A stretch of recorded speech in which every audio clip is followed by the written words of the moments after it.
பாலுக்கு விலை வேணும், நெல்லுக்கு விலை வேணும், கரும்புகள் யாருக்காவது நீங்க கேட்டிருக்கீங்களா?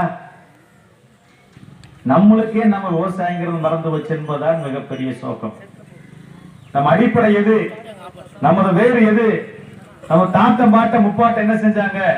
ஏன் கஷ்டப்பட்டு நிலத்தை காப்பாற்றி வச்சாங்க? இன்னைக்கு நிலம் இல்லைன்னா நம்ம நிலைமை என்னவென்று யோசித்து பாருங்கள். நம்மளுக்கு நிலம் இல்லைன்னா உணவு இல்லை, உணவு இல்லைன்னா நிலம் இல்லாதவங்களுக்கும் சேர்த்து உணவு இல்லை என்பது இன்னைக்கு நிலைமையாக இருக்கிறது. ஆக உலகுக்கு உணவு படைக்கிறோம், ஊருக்கு உணவு படைக்கிறோம், ஆனால் நமது வாழ்வு உயரவே இல்லை, நமக்கு மரியாதை கிடைக்கவே இல்லை, நம்மளை மாண்பு கொடுக்கவே இல்லை, நாம் பாராட்டப்படவும் இல்லை, போற்றப்படவும் இல்லை. ஆனால் கொள்ளையடிக்கிறவன், திருடுறவன், வழிப்பறிவெல்லாம் நாட்டில் தலைவனா இருக்கிறான், நடிக்கிறவெல்லாம் நாட்டில் நாடாளுக்கு ஆசைப்படுறான். ஆனா உண்மையிலேயே இந்த நாட்டை ஆள்வதற்கு ஆசைப்பட வேண்டிய ஒரே ஒரு சமூகம் இருக்குவதென்றால் அது இந்த விவசாய சமூகம் தான். எவனுக்கு தகுதி கிடையாது, எவனுக்கு தெரியும், எல்லாரும் ஏமாத்துறதுக்கு நடிக்கிறதுக்கு வந்தவனுக்கு. ஆக நாம் என்ன செய்ய வேண்டுமானால் நம்முடைய வாழ்வு முன்னேற, நம்ம குழந்தைகள் வாழ்வு முன்னேற நாம் ஒற்றுமையாக இருக்க வேண்டும். விவசாயிகளாக நாம் மனிதர்கள் நிற்க வேண்டும்.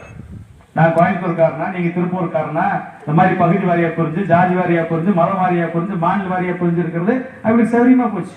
நம்ம கேள்வியே கேட்கறது கிடையாது. இந்த கல்வெளி நிலத்துக்கு நீங்க பாலம் அமைக்கணும், இதுக்கு நீங்க பக்கவாடிகால முடிச்சு தண்ணி தேங்காத மாதிரி பாத்துக்கணும். விவசாய நிலத்துக்கு தண்ணி வரக்கூடாது, வனத்துறை தேக்கிற தண்ணி எதுக்கு எங்க நிலத்துக்குள்ள வருது அப்படி நம்ம கேள்வி கேட்டு மனு கொடுக்கறது போனதுக்கு அப்புறம் தான் தெரியுது. அதுக்கு முன்னாடி வரைக்கும் சொன்னாங்க, ஐயா இந்த ப்ரொபோசல் போயாச்சு, சென்னையில பெண்டிங் இருக்குது, இதான் வந்தாச்சு அதான் வந்தாச்சுன்னா. அப்புறம் தான் உண்மை என்னன்னு தெரியுதுன்னா, நம்ம மாவட்டத்திலிருந்தே கோரிக்கை சென்னைக்கு மாநில அரசாங்கத்துக்கு தலைமை செயலகத்துக்கு போகவே இல்லை, அதுவே இங்க இன்னும் தூங்கிட்டு இருக்கிறது என்பதுதான் உண்மை தெரிய வந்தது. ஆக இவர்களை நமக்காக மனு கொடுத்தா தான் மட்டும்தான் வேலை செய்ய வர்றாங்க, போராட்ட ஆர்ப்பாட்டத்தை அறிவிச்சா தான் வேலை செய்ய வர்றாங்க. நம்மளுக்கு போராடுறதுங்கிறது தேவையா? இந்த மரத்தடி உட்காந்து நிம்மதி உட்காந்துட்டு இருக்க மாட்டோமா, வேலை செய்ய மாட்டோமா, மார்க்கெட்டுக்கு போக மாட்டோமா, பால் கறக்க மாட்டோமா, இல்ல வயல் அடிக்க மாட்டோமா? ஆனால் விவசாயிகள் ரோட்டுக்கு வந்து போராடினால் மட்டும்தான் செஞ்சு கொடுப்பேன்னு உட்கார்ந்து இருக்கிறான்.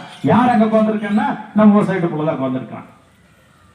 ஆக நாம விவசாயிகளாக இருந்தால் மட்டும்தான் நமக்கு நம்ம தீர்வு கிடைக்கும், நம்ம பிரச்சனைக்கு தீர்வு கிடைக்கும், நம் வாழ்வாதாரம் உயரும் என்பதை தெரிவித்துக் கொண்டு, இந்த கல்வெளி நிலம் பிரச்சனையில பாதிக்கப்பட்டிருக்கூடிய அனைத்து மக்களுக்கும், தண்ணீர் தேங்கி நிலத்தில் சாகுபடி செய்யாமல் இழப்பீடு ஏற்பட்ட விவசாயிகளுக்கும், இனி நம்ம விவசாயத்துக்கு தண்ணீர் வராம பார்த்துக்கிறதான வேலைகளை செய்வதற்கும், இந்த பகுதியில் உயர்மட்ட பாலம் அமைப்பதற்கான வேலையை நம்ம தமிழக விவசாயிகள் பாதுகாப்பு சங்கம் நின்று வென்று கொடுக்கும் என்பதை நாங்கள் இந்த நேரத்தில் உங்களுக்கு உறுதியாக தெரிவித்துக் கொள்கிறோம். எனவே இந்தியா முழுவதும் விவசாயிகள் எழுச்சி எல்லா மாநிலங்களும் ஏற்பட்டுக் கொண்டிருக்கிறது. யோசிச்சு பாருங்க, தமிழ்நாட்டில் ஒரு ஆளுக்கு ஒரு நாளைக்கு சம்பளம் 500 ரூபாயில இருந்து 800 ரூபாய் விவசாய வேலைக்கு போறவங்களுக்கு. இதே ஒரிசாவில் 200 ரூபாயில இருந்து 250, மத்திய பிரதேசத்தில் 200 ரூபாய் டு 250 தான், சத்தீஸ்கர்ல 200 ரூபாய் டு 250 தான். ஆனா அங்க நெல்லுக்கு விலை எவ்வளவு தெரியுங்களா? 3100 ரூபாய். அரசு கொள்முதல் விலை எவ்வளவு? நமக்கு எவ்வளவு? 2340. லஞ்சம் போக்குவரத்து 100 ரூபாய் போச்சா, வர்றது 2200. அதுல நம்ம நடவு கூலி, வயல் அடிக்கிற கூலி, உரம், மருந்து, நம்ம சம்பளம், ஆள் சம்பளம், இதெல்லாம் கணக்கு போட்டு வாருங்க. என்ன இருக்கா? உமி தான் மிஞ்சம். என்ன மிஞ்சம்? தவிடு தான் நம்மளுக்கு சொந்தம்.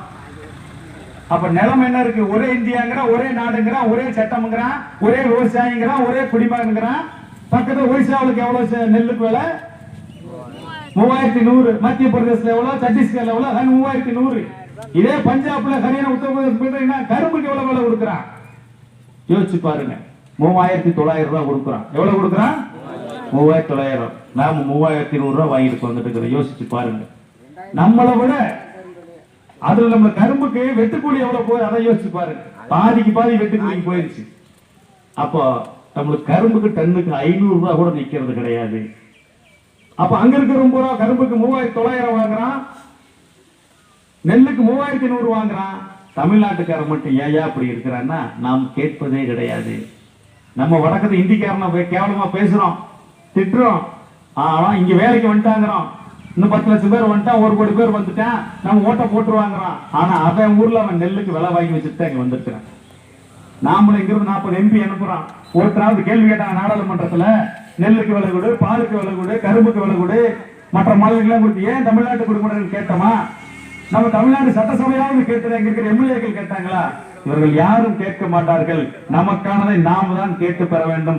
நமக்கானதை நாமே கேட்காத பொழுது வேறு எவனும் கேட்க மாட்டாம் என்பதை உணர்ந்து கொண்டு ஒற்றுமையாக பாடுபடுவோம், உயர்வு பெறுவோம், வருங்காலத்தை நமக்கானதாக மாற்றுவோம் என தெரிவித்துக் கொண்டு இந்த கிளைக்கழக ஏற்படலை சிறப்பாக செய்த கிளை நிர்வாகிகளுக்கும், அவர்களுக்கு உறுதுணையாக இருந்த ஒன்றிய நிர்வாகிகளுக்கும், அவர்களுக்கு வழிகாட்டிய மாவட்ட நிர்வாகிகளுக்கும் மனதார தமிழக விவசாய பாதுகாப்பு சங்கத்தின் வாழ்த்துக்களையும் பாராட்டுகளையும் தெரிவித்து விடைபெறுகிறேன். நன்றி, வணக்கம்.